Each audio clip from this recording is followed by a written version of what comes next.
about smartphones earlier. Well, Cox has something called the smart home. And it's a home where it's got super fast internet speed. And you've got gigabyte everything. And so you can just do everything super, super, super fast. So Cox had an event in San Diego, which is one of their key markets, where they're introducing their smart home, and they actually had a home. You could come and visit it, and they invited traditional media. But they came to us because they said, well, traditional media is not really going to reach this millennial audience, and we know that millennials are the kind that really care about having super fast internet speed. So what we did was we sourced a Snapchatter, a local Snapchatter. We found this guy. His name is Danny Burke.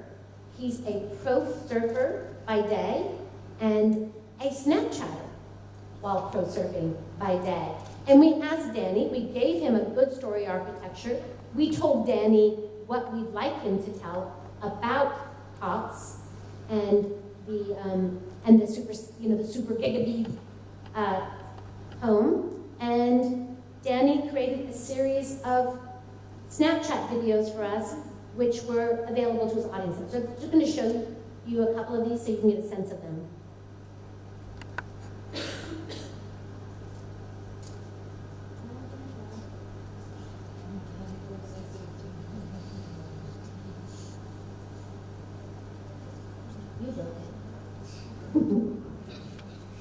What's up, Snapchatters? Wouldn't it be awesome to have internet speed as fast as a snap of your finger?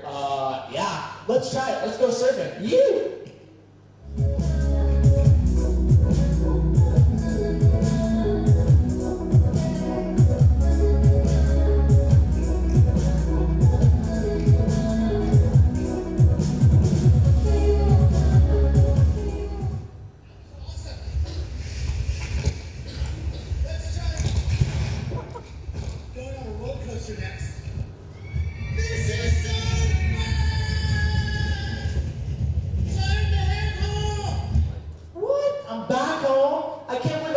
So fast. What? So I'm super stoked to partner up with Cox Communications this Tuesday and be at their House of the Future.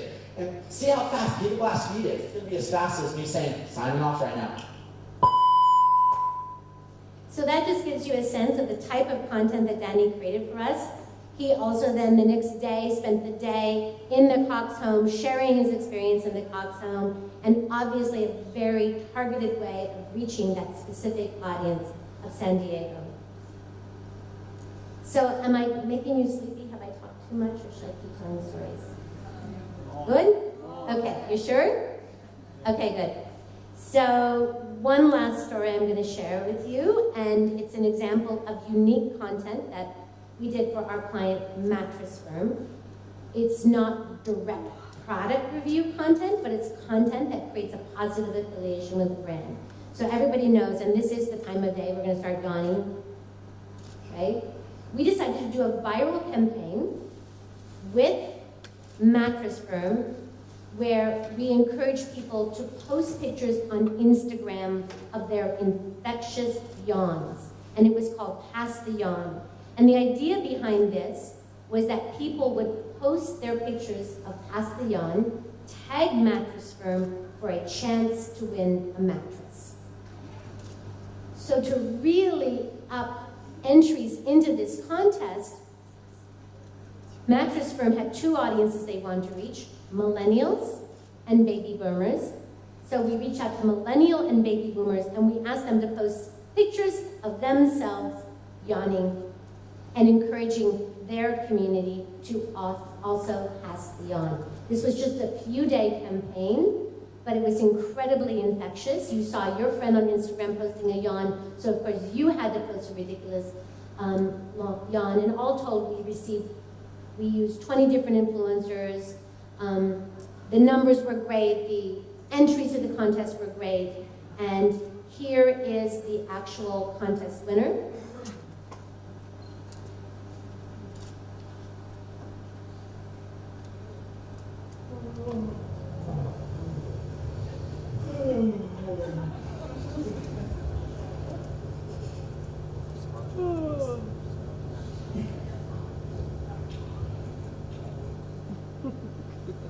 So I love this campaign. It was so simple, and I don't know if anybody has ever tried doing contests, but trying to get the push behind a contest and people aware that you're doing a contest in a short period of time, using influencers really kind of got that drum roll going. And what I love about the winning entry is that with this winning entry, it wasn't just him, he got everybody in his office to pass the yawn. And so ultimately he's marketing Mattress Firm to everybody in his audience. What I also like about this campaign is, remember how I said earlier that the very act of liking or liking something or sharing it makes you want it. So all of those people that entered the contest started to aspirationally imagine they already have the new mattress. They've won the new mattress. And my daughter actually entered the campaign, not even knowing that she couldn't win because she, and the mommy and I work for the company, right? So in her mind, she was going to win this campaign, so she entered the campaign. And when she didn't win, she went out and bought a new mattress with my credit card. Thank you very much. So just something to ponder when you're thinking about influencer marketing, and I know Robert talked about ROI, is in order to determine ROI on any influencer marketing campaign, you have to step back and ask yourself, what is the goal you want to reach?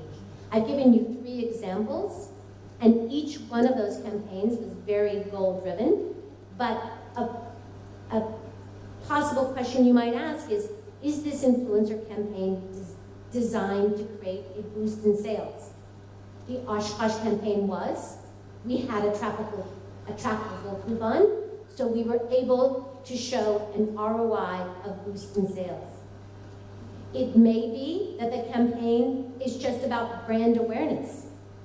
And in the Cox campaign, it was very much so brand awareness. Cox wanted Danny Burke to let his audience know that they have fast internet speed that you too can get in your home. Many times our clients want us to create compelling, reusable content. So with Oshkosh, I showed you the example of Baby Shopaholic, that gorgeous content she created of her 2 adorable kids, and Anna Maria. Oshkosh was able to reuse those beautiful images on their Instagram page. So not only they use influencers to boost sales, but they also have great content that they can then themselves reuse. One possible goal might be entries, subscribers, contestants. That's what we did with the Mattress Firm. They had entries to a contest. Of course, then they collect email addresses and all the data that they collect on us. And then the final is just desire, brand affinity, as happened with Mattress Firm. The very act of liking or entering the contest made me want to get a new mattress. So those are 3 stories. And at the end of the day, the question is, are you creating content with influencers that's relevant, that speaks to your community? You know how they, for a long time, for years, we'd go to these social media conferences and they'd say, content is king, content is king. I'd like to throw away that phrase, and I'd like everybody to start thinking, no, is this content relevant? Is this content meaningful? So that's the end of my story, and I'm happy to answer any questions you might have.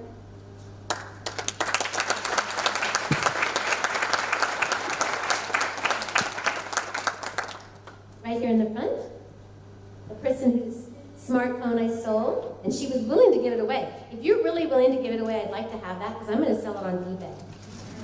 I could make a good $80 off of that. Can you hear me? Mm-hmm. So, okay, the thing is, our market is kind of, not to say very small, but it's limited, and so is the number of, let's say, true influencers. Mm-hmm.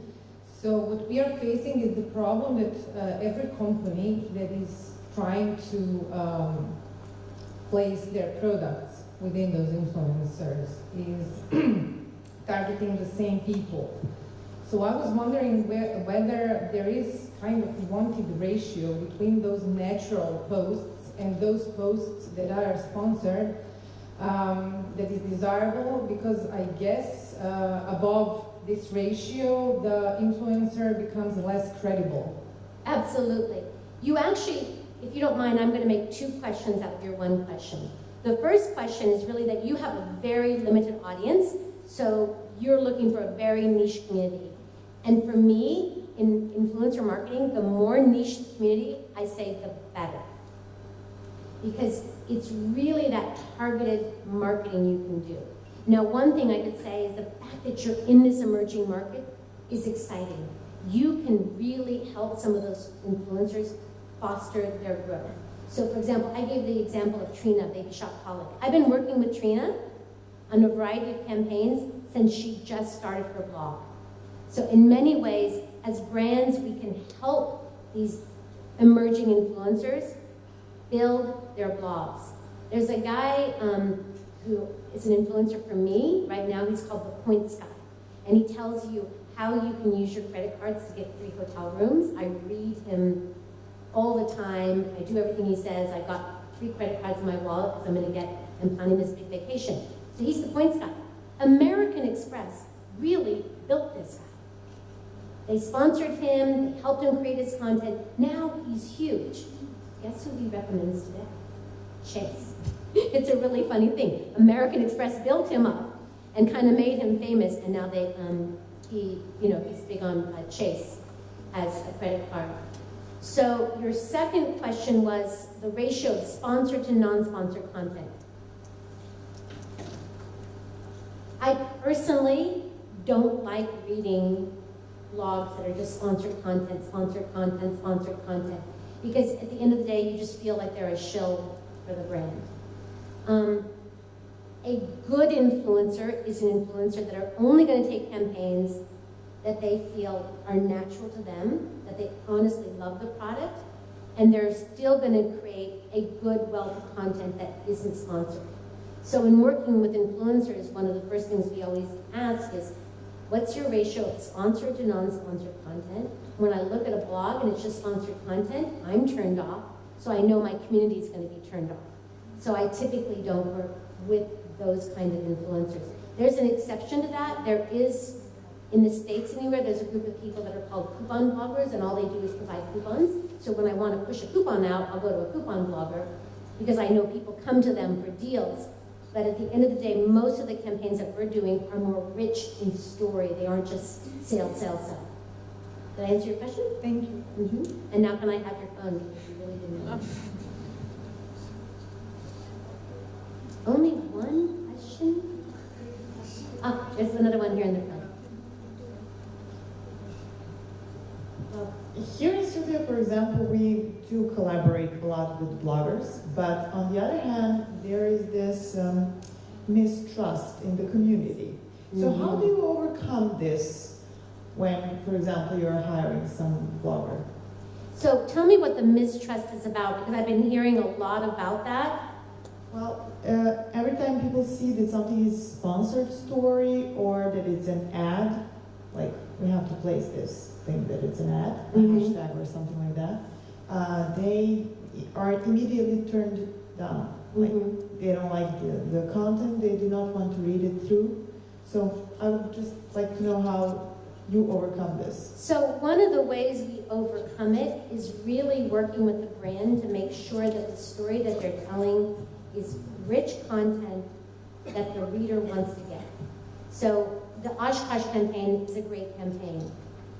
I think if I went to any one of those influencers' blogs, and I'll use Baby Shopaholic as an example, if Baby Shopaholic wrote a blog that said, Oshkosh is the cutest clothes ever and you should go out and buy them, I don't think I would feel engaged in it. But because the content was what I call parallel content that relates to the brand but isn't heavy sales pushing, it made it more attractive to me. So the content was about packing tips for spring break. So we're always trying to come up with what we call rich content, helpful content, community content, not just sales content. All the while knowing at the end of the day, we're all having to earn a living, and we are having to drive sales. But we do find that organic content performs better than heavy sales content. Does that help at all? Yes, no? A little, okay. I can't see. So are there other questions? Yes, there is. Hello. Well, my impression here in this area is that advertisers are not really aware of what kind of benefit bloggers can bring. That is my impression, that it's like they don't see it. So I would like to ask you, did you have that kind of issues in the beginning? And Yes. So can you give us some tips? How did you manage that? Yes, at the beginning, they didn't get it at all, and they said to me, "What? I'm paying them, and they're not going to say exactly what I want? This is ridiculous." So how did I win at the end of the day? I won at the end of the day because I was able to prove ROI. So, the old advertising model is one where you hit a wide swath of people with the same message. The influencer model is one where you hit specific niche audiences, each audience with a message coming from a friend in my community, a story in my community, somebody I trust, right? Because the truth is, we're all marketers anyway. We all gush about things that we absolutely love. I could talk just about anybody in buying a pair of shoes, because I love shoes. So get me to talk about these shoes and I can sell them to you. So it's just a matter of helping to foster that influencer to tell a story for your brand that's going to be relevant. Yes? I can't see, so if there are other questions. Don't be shy. Ask the question that you think you shouldn't ask. No, that's it? Okay, awesome.